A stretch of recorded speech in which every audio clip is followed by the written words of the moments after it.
Hello students, मैं हूं सुमन कुमार और मेरे चैनल द प्रिंट क्लासेज में आपका स्वागत है। आज हम लोग पढ़ने वाले हैं प्रकाश का परावर्तन।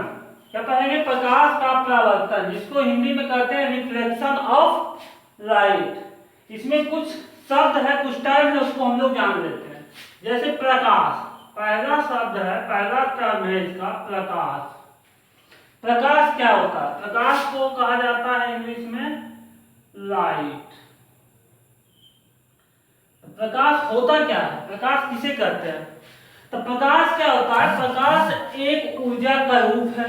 क्या है प्रकाश? एक ऊर्जा का फॉर्म है, एक ऊर्जा का रूप है जो हमें किसी भी वस्तु को, जो अपने आसपास हमारे पास जितनी भी वस्तु है, जितना भी आसपास हमारे पास बड़ी है, सबको क्या करता है? देखने के लिए में सक्षम बनाता है। तो क्या हो गया? प्रकाश ऊर्जा का एक रूप है जो हमें अपने आसपास के वस्तुओं को देखने में सक्षम बनाता है। बिना प्रकाश के, बिना लाइट के हम कोई भी जो वस्तु है उसको हम देख नहीं सकते हैं। जितना भी चीज हम देखते हैं उसको देखने के लिए क्या चाहिए? प्रकाश चाहिए। तो प्रकाश हो गया, क्या होगा? प्रकाश ऊर्जा का एक रूप है जो हमें किसी भी वस्तु को देखने में सक्षम बनाता है। प्रकाश समझ में आ गया? अब हम जानते हैं प्रदीप्त वस्तु। एक होता है प्रदीप्त वस्तु। प्रदीप्त वस्तु किसको कहते हैं? इसको इंग्लिश में कहा जाता है ल्यूमिनस ऑब्जेक्ट। Luminous object. प्रदीप्त वस्तु किसको कहते हैं? प्रदीप्त वस्तु वैसा वस्तु होता है, प्रदीप्त वस्तु वह वस्तु होता है जो जिससे प्रकाश का उत्सर्जन हो, जिससे प्रकाश निकले। कोई भी वस्तु जिससे प्रकाश निकलता है उसको हम कहते हैं प्रदीप्त वस्तु। किसको कहेंगे? वैसी वस्तुएं जिससे होकर के प्रकाश का उत्सर्जन हो, उसे हम क्या कहते हैं? प्रदीप्त वस्तु कहते हैं। जैसे एग्जाम्पल के तौर पर हम देखें प्रदीप्त वस्तु किसको कहते हैं, तो एग्जाम्पल क्या हो जाएगा? जैसे सूरज हो गया। क्या हो गया? सूरज, सूर्य। सूर्य से क्या होता है? प्रकाश निकलता है, निकलता है। तारा हो गया, तारा हो गया। बल्ब हो गया, जो हम बिजली का बल्ब देखते हैं, क्या हो गया? बल्ब हो गया। और भी बहुत चीज हो सकता है जिससे भी प्रकाश निकलता हो, ठीक है, वो क्या हो जाएगा? वो कहलाएगा प्रदीप्त वस्तु। और होगा अदीप्त वस्तु। अदीप्त वस्तु, अदीप्त वस्तु किसको कहते हैं? इसको बोला जाता है non luminous object. Non luminous, non luminous object.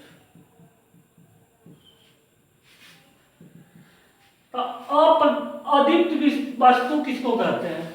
वैसी वस्तु जिससे होकर के प्रकाश का उत्सर्जन नहीं हो, जिससे प्रकाश नहीं निकलता है, उसको क्या कहते हैं? अदीप्त वस्तु। तो जो प्रदीप्त नहीं होगा वो अदीप्त होगा।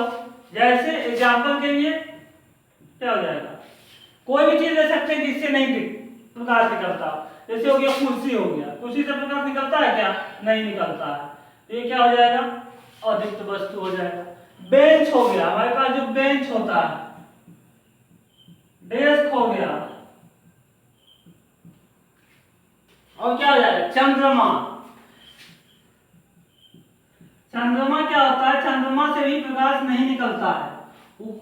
अगर हमें चमकता हुआ दिखाई देता है तो उसका रीजन है कि क्या होता है? सूर्य का प्रकाश उस पर पड़ता है, उससे वो हमको चमकता हुआ दिखाई पड़ता है। खुद ब खुद उससे प्रकाश नहीं निकलता है, इसलिए चंद्रमा भी क्या हो जाएगा? अदीप्त वस्तु हो जाएगा। तो ठीक है, समझ में आ गया प्रदीप्त और अदीप्त। प्रकाश की प्रकृति, नेचर ऑफ लाइट। प्रकाश के प्रकृति के बारे में, नेचर ऑफ लाइट के बारे में दो सिद्धांत है। पहला सिद्धांत है प्रकाश का तरंग सिद्धांत। पहला जो सिद्धांत है उसका नाम है प्रकाश का तरंग सिद्धांत। प्रकाश का तरंग सिद्धांत, इंग्लिश में इसी को कहा जाए, क्या कहेंगे? Wave theory of light. Wave theory of light. प्रकाश का तरंग सिद्धांत। इस सिद्धांत के अनुसार, प्रकाश के तरंग सिद्धांत के अनुसार क्या है, प्रकाश एक विद्युत चुंबकीय तरंग होता है। प्रकाश क्या होता है, एक विद्युत चुंबकीय तरंग होता है जिसको गमन करने के लिए, मतलब एक जगह से दूसरी जगह तक जाने के लिए किसी मीडियम की आवश्यकता नहीं होती है। क्या होता है, किसी भी मीडियम की, किसी भी माध्यम की आवश्यकता नहीं होती, बिना माध्यम के भी एक जगह से दूसरी जगह जा सकता है। जब क्या होता है, विद्युत चुंबकीय तरंग होता है, यानी उस तरंग के रूप में जाता है, इस रूप में जाता है, एक जगह से दूसरी जगह जो जाता है इस तरह से जाता है। और इसको गमन करने के लिए किसी भी माध्यम की आवश्यकता नहीं होती है, वो बिना माध्यम के भी एक जगह से दूसरे जगह जा सकता है।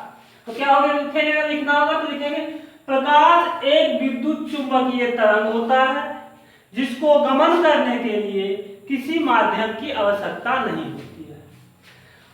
और दृश्य प्रकाश जो होता है उसका तरंगदैर्घ्य बहुत ही कम होता है, उसका जो तरंगदैर्घ्य होता है वो बहुत कम होता है और उसका वेग जो होता है बहुत अधिक होता है।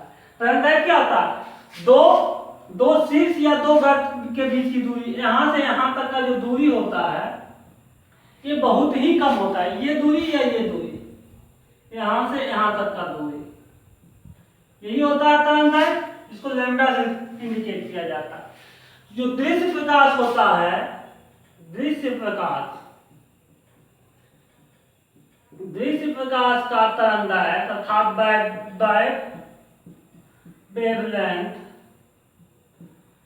क्या होता है, बहुत ही कम होता है। और कितना होता है, होता है 4 × 10⁻⁷ से 8 × 10⁻⁷ के बीच में होता है। और इसका जो वेग होता है, एक जगह से दूसरी जगह जाता जो है वो क्या होता है, बहुत तेजी से जाता है।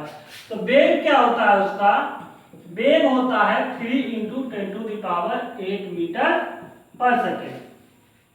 क्या हो गया, इसको लिखना होगा, क्या लिखेंगे, प्रकाश एक विद्युत चुंबकीय तरंग होता है जिसको गमन करने के लिए किसी भी माध्यम की आवश्यकता नहीं होती है। दृश्य प्रकाश का तरंगदैर्घ्य बहुत कम होता है तथा दृश्य प्रकाश का वेग बहुत अधिक होता है। उसका जो तरंगदैर्घ्य होता है बहुत कम होता है, 4 × 10⁻⁷ से 8 × 10⁻⁷ मीटर के बीच होता है, तथा उसका जो वेग होता है बहुत अधिक होता है। कितना होता है, 3 × 10⁸ मीटर/सेकेंड। और दूसरा सिद्धांत जो है वो है प्रकाश का कणिका सिद्धांत। क्या है, प्रकाश का कणिका सिद्धांत। अगर इंग्लिश में कहा जाए तो क्या कहेंगे, पार्टिकल थ्योरी ऑफ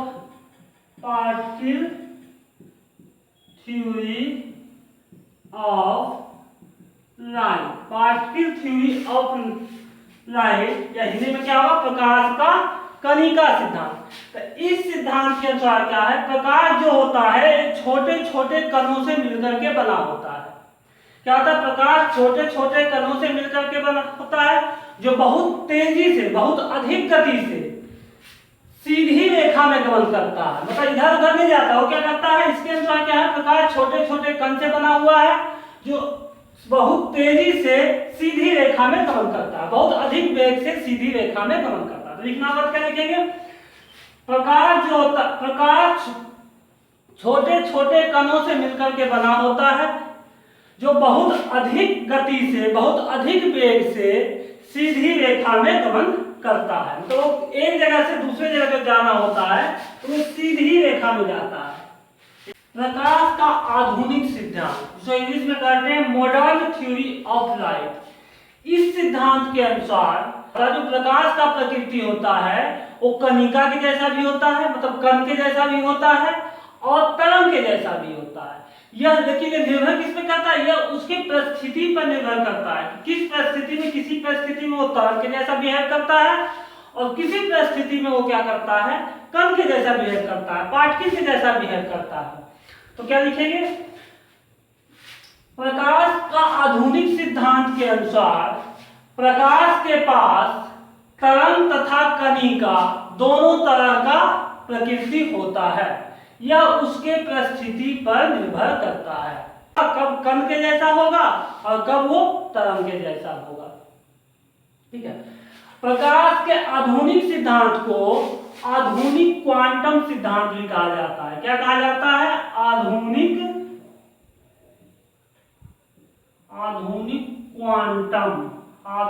क्वांटम सिद्धांत। प्रकाश का विवर्तन, जिसको क्या कहते हैं? Diffraction of light. तो प्रकाश का विवर्तन क्या होता है? सपोज कोई प्रकाश जा रहा है, तो उसके सामने, उसके रास्ते पर क्या किए? एक बहुत ही छोटे पार्टिकल को, बहुत छोटे कणों को हमने रख दिया।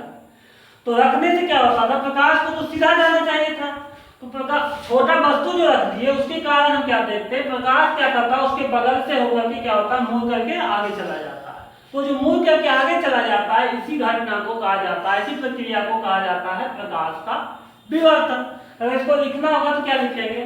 यदि प्रकाश के पथों में अत्यंत छोटे पदार्थों को रखने पर प्रकाश सीधी रेखा में जाने के बजाय उसके किनारे पर मुड़ जाता है, तो इस घटना को प्रकाश का विवर्तन कहते हैं। प्रकाश का परावर्तन, रिफ्लेक्शन ऑफ लाइट, जो कि चैप्टर का नाम भी यही है, प्रकाश का परावर्तन। इसको समझना अच्छा से है। यदि कोई प्रकाश आता है, कहीं से प्रकाश आ रहा और किसी वस्तु पर टकराता है, कैसे? सपोज ये प्रकाश आ रहा है, प्रकाश का रे ऑफ लाइट, प्रकाश का किरण आ रहा है, ठीक है। टकराने के बाद क्या होगा? यहाँ तीन चीज हो सकता है।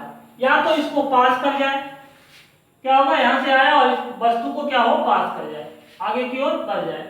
या हो सकता है कि सब का सब क्या हो? ये एब्जॉर्ब कर ले, इसको क्या करे? एब्सोर्सित कर ले, या रिटर्न हो जाए, या क्या हो? वापस बैक हो जाए, पीछे की ओर लौट जाए। तो जो पीछे की ओर लौट जाता है, जहां से टकराने के बाद तीन चीज हो सकता है, या तो पास कर जाए, या अवशोषित हो जाए, या रिटर्न हो जाए। तो कोई भी किरण जब टकराता है तो कुछ पार्ट की पास कर जाता है, कुछ अवशोषित हो जाता है, और कुछ क्या होता है? रिटर्न हो जाता है।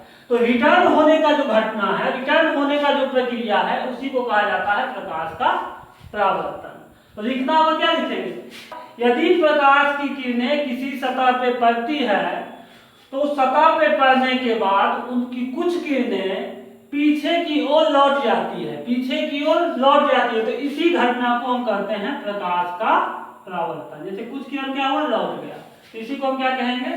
प्रकाश का परावर्तन।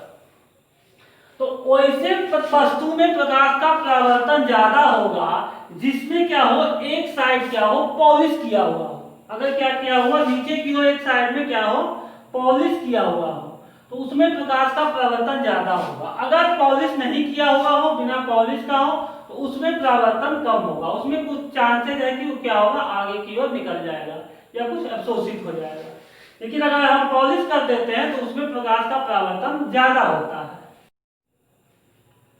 आपतित किरण, आपतित किरण, आपतित किरण क्या होता है? इसको कहा जाता है इंसिडेंट रे। Incident ray. आपतित किरण क्या होता है? आपतित किरण क्या हुआ?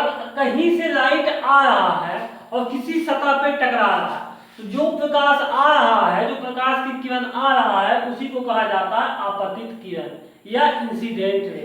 जैसे ये क्या था? प्रकाश आ रहा था और यहाँ पे टकरा रहा था। क्या है? यहाँ से प्रकाश आ रहा है, यहाँ पे टकरा रहा है। तो ये जो किरण है, यही किरण क्या कहा जाता है? आपतित किरण। जैसा कोई इसका नाम दे दिए हम O, इसका नाम दे दिए A, इसका नाम दे दिए B। तो AO जो किरण है, यही किरण क्या कहलाता है? आपतित किरण कहलाता है। अगर लिखना होगा तो क्या लिखेंगे? प्रकाश स्रोत से चलकर आने वाली ऐसी किरण जो किसी सतह से टकराती है, तो उस किरण को क्या कहते हैं? आपतित किरण कहते हैं। जो प्रकाश के स्रोत से आ रहा है और किसी सरफेस से, किसी सतह, किसी वस्तु के सतह से टकरा रहा है, तो उसको हम क्या कहेंगे? आपतित किरण कहेंगे। तो आपतित किरण क्या हो जाएगा? AO जो हो जाएगा, यहाँ पे AO क्या हो जाएगा? आपतित किरण हो जाएगा। आपतित किरण, AO क्या हो गया? आपतित किरण। एक होता आपतन बिंदु, आपतन बिंदु, ये क्या होता है? इसको बोला जाता है इंग्लिश में point of incidence. Point of incidence, point of incidence क्या होता है? आपतन बिंदु क्या होता है? आपतित किरण जिस बिंदु पर टकराती है, वस्तु के सतह पे जिस बिंदु पर टकराती है, जिस पॉइंट पे टकराती है, उसी पॉइंट को कहा जाता है आपतन बिंदु। जैसे ये आपतित किरण एओ था, ये कौन से सतह पर, कौन से बिंदु पे टकरा रही है? ओ बिंदु पे टकरा रही है। तो जो ओ बिंदु हुआ यही क्या कहलाएगा? आपतन बिंदु कहलाएगा। तो क्या होगा? लिखना मत, क्या लिखे? आपतित किरण वस्तु के सतह के जिस बिंदु से टकराती है, उस बिंदु को आपतन बिंदु कहा जाता है। अगर इस फिगर में देखा जाए तो आपतन बिंदु क्या है? ओ जो है क्या है? आपतन बिंदु है। वो क्या है? आपतन बिंदु है। अब हम जानते हैं परावर्तित किरण। अब हम किसको जानते हैं? परावर्तित किरण किसको कहते हैं? परावर्तित किरण, इंग्लिश में इसको कहते हैं रिफ्लेक्टेड रे। क्या कहते हैं? Reflected ray. तो परावर्तित किरण क्या होता है? जैसे कोई किरण आया, आपतित हुआ, आपतित होने के बाद वापस लौट जाता है, तो जो वापस लौटता है उसी किरण को क्या कहा जाता है? परावर्तित किरण कहा जाता है। इस फिगर के अनुसार क्या आ जाएगा? ओ भी क्या है? परावर्तित किरण। अगर लिखना होगा तो क्या लिखेंगे? वैसी किरण जो किसी सतह पर टकराने के बाद वापस लौट जाती है, तो वापस लौटने वाली किरण को हम क्या कहते हैं? परावर्तित किरण कहते हैं। तो ओ भी क्या है? इस फिगर के अनुसार क्या है? ओ भी परावर्तित किरण है। ओ भी क्या है? ओ भी परावर्तित किरण है। और एक होता है अभिलंब। अभिलंब क्या होता है? इसको इंग्लिश में कहा जाता है नॉर्मल। क्या कहा जाता है? नॉर्मल। तो अभिलंब कहते किसको है? जो आपतन बिंदु है। आपतन बिंदु कौन सा है? ओ है। आपतन बिंदु से सतह के लंबवत कोई अगर लाइन खींचते हैं तो उसी को कहा जाता है अभिलंब या नॉर्मल। जैसे आपतन बिंदु ये है, ये हमारा वस्तु का सतह है, जिस पे टकराया था उसका सतह है। इस सतह के लंबवत इस पे क्या करते हैं? 90 डिग्री का एक लाइन खींचते हैं, उसी लाइन को कहा जाता है, ये सपोज ये लाइन है, तो इसी लाइन को कहा जाता है अभिलंब। इसका नाम दे देते हैं यह। तो अगर लिखना होगा तो क्या लिखेंगे? आपतन बिंदु से सतह के लंबवत खींची गई रेखा अभिलंब कहलाता है। आपतन बिंदु से सतह के लंबवत खींची गई रेखा क्या कहलाता है? अभिलंब कहलाता है। तो फिगर के अनुसार क्या आ जाएगा? ओएन क्या है? अभिलंब कहलाता है। ओएन क्या कहलाता है? अभिलंब। एक होता है आपतन कोण। आपतन कोण, इसको इंग्लिश में कहा जाता है एंगल ऑफ इंसिडेंस। क्या कहा जाता है? Angle of incidence. Angle of incidence. आपतन कोण क्या होता है? आपतित किरण कौन सा है? एओ तथा अभिलंब। आपतित किरण तथा अभिलंब के बीच जो कोण बनता है उसी कोण को कहा जाता है आपतन कोण। जैसे एओ ये कोण बन रहा है, इसको हम आई से इंडिकेट करते हैं। किससे इंडिकेट करते हैं? इसको आई से निरूपित किया जाता है। तो अगर लिखना होगा तो क्या लिखेंगे?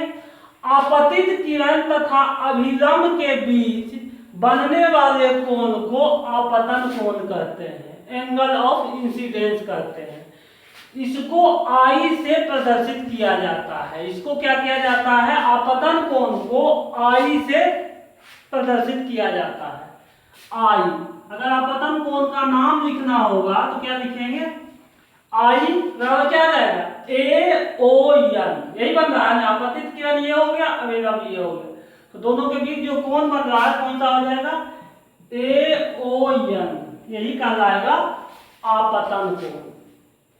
एक और होता है परावर्तन कोण। क्या होता है, परावर्तन कोण, तो इंग्लिश में कहते हैं एंगल ऑफ रिफ्लेक्शन। क्या कहते हैं, angle of reflection, angle of reflection, परावर्तन कोण। तो परावर्तन कोण क्या होता है, परावर्तित किरण तथा अभिलंब के बीच को हम कहते हैं परावर्तन कोण। तो परावर्तित किरण ये हो गया, अभिलंब ये हो गया। परावर्तित किरण कौन सा हो गया, OB, अभिलंब हो गया ON।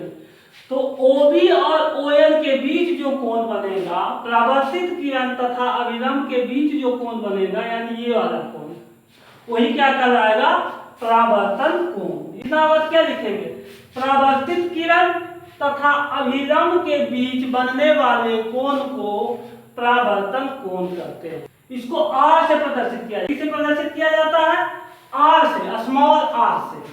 तो R यानी R लिखा हुआ है, इसका मतलब हुआ परावर्तन कोण।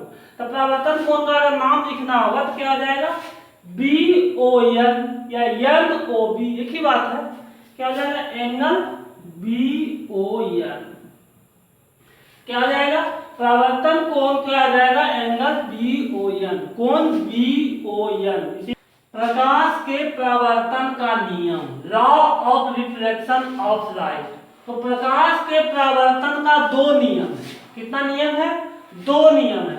पहला नियम क्या है कि आपतित किरण, अभिलंब तथा परावर्तित किरण तीनों एक ही सतह पे होता है। क्या होता है, तीनों एक ही सतह पे होता है। जैसे क्या हो गया, ये है, ये हो गया आपतित किरण, ये हो गया परावर्तित किरण, और ये हो गया अभिलंब। ये तीनों का तीनों क्या होगा, एक ही सतह पे होगा। आपतित किरण, ये हो गया आपतित किरण, AO हो गया आपतित किरण, OB हो गया परावर्तित किरण, और ON हो गया अभिलंब। तीनों क्या होगा, एक ही सतह पे। ऐसा नहीं होगा कि ये दोनों अलग सतह पे होगा, एक सतह पे होगा, ये अलग सतह पे होगा। जब भी होगा, जैसे ये क्या है, एक सतह है, तो क्या तीनों इसी सतह पे है। ऐसा नहीं होगा कि दो को इस सतह पे हो और तीसरा इधर हो, कोई अलग सतह पे हो, ऐसा नहीं हो सकता। क्या होगा, आपतित किरण, परावर्तित किरण तथा अभिलंब तीनों एक ही सतह पे होगा, पहला नियम। और दूसरा नियम कहता है कि आपतन कोण परावर्तन कोण के बराबर होगा। मतलब जितना आपतन कोण होगा उतना ही परावर्तन कोण होगा। आपतन कोण ये होता है ना, ये होता है I, जिसको I से प्रदर्शित करते हैं, और ये होता है परावर्तन कोण। तो आपतन कोण परावर्तन कोण के बराबर होगा। इसका मतलब हुआ कि I angle I equal to angle R होगा। क्या होगा, आपतन कोण परावर्तन कोण के बराबर होगा। तो नियम हो, पहला नियम क्या हो गया, आपतित किरण, अभिलंब तथा परावर्तित किरण तीनों एक ही सतह पे होगा। दूसरा हो गया कि आपतन कोण परावर्तन कोण के बराबर होता है।